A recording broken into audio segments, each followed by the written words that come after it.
How to report an accident to Oregon DMV. If you get into an accident in Oregon, here's what you've got to do.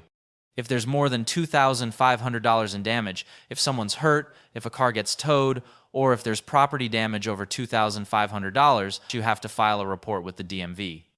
And you need to do it within 72 hours. The easiest way now is online. Just go to DMV2U, log in with your Oregon license or ID number, and fill out the accident report form. It walks you through the details, and when you're done, you can save a copy for your records. If you can't do it online, you can still download the paper form, fill it out, and either mail it, fax it, or drop it off at a DMV office.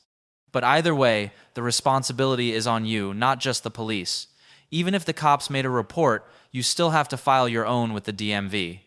And if you skip it, your license can get suspended. So, bottom line, accident meets the rules, you've got 72 hours, file it online if you can, and you're covered.